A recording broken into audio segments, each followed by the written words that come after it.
PT Pupuk Indonesia turut berpartisipasi dalam Forum Internasional Argus Fertilizer Asia Conference 2025 di Bali. Konferensi ini mempertemukan 450 peserta dari 150 perusahaan yang tersebar di 50 negara untuk membahas masa depan industri pupuk global.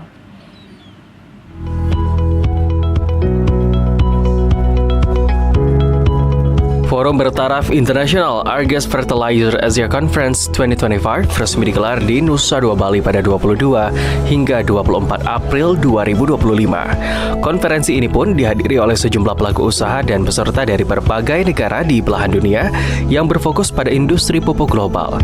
Tak hanya itu, konferensi ini juga dihadiri oleh Wakil Menteri Pertanian Sudaryono dan staf ahli Menteri Bidang Transformasi Digital dan Hubungan Antar Lembaga Kementerian Koordinator Bidang Pangan, Bara Krishna Hasibuan.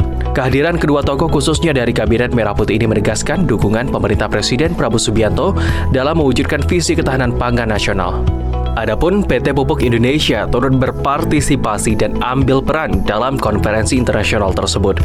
Direktur Utama PT Pupuk Indonesia Rahmat Pribadi menegaskan bahwa keikutsertaan ini penting bagi Pupuk Indonesia dalam menjalankan mandat pemerintah untuk mendukung ketahanan pangan nasional. Mandat yang diberikan kepada Pupuk Indonesia itu adalah menjadi penopang utama ketahanan pangan nasional.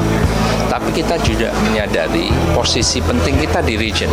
Jadi kita ini juga penting untuk menjaga ketahanan pangan region. Kenapa ketahanan pangan region?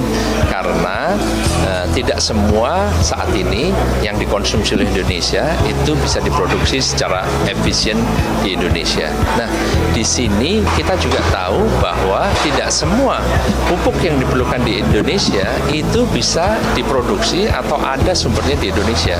Misalnya fosfat, misalnya potas. Nah, di forum ini kita ketemu. Lalu apa kaitannya dengan ketahanan pangan nasional? Ya tentunya kalau kita bisa menjaga feedstock security, kita bisa memastikan bahwa apa yang kita perlukan itu bisa terjamin untuk Indonesia, pasti ketahanan pangan Indonesia juga terjaga. Sebaliknya, orang di regional juga pengen tahu Indonesia, pupuk Indonesia sereliable apa sebagai partner bagi ketahanan pangan mereka.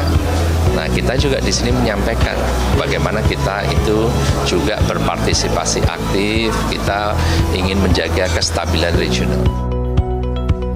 Diketahui dalam konferensi ini memiliki sejumlah agenda utama seperti Hari Fokus Sulfur dan Asam Sulfat, Lokakarya, Dasar Pupuk, dan berbagai sesi diskusi tentang inovasi teknologi pertanian, keberlanjutan, serta strategi pasar.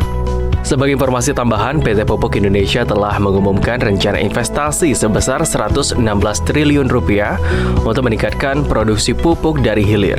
Langkah ini merupakan bagian dari upaya perusahaan untuk mendukung ketahanan pangan nasional dan memperkuat posisi Indonesia di pasar pupuk global. Laporan Riyad Nur Hikmah, Umar Syaufi, Nusa Dua Bali, Garuda TV.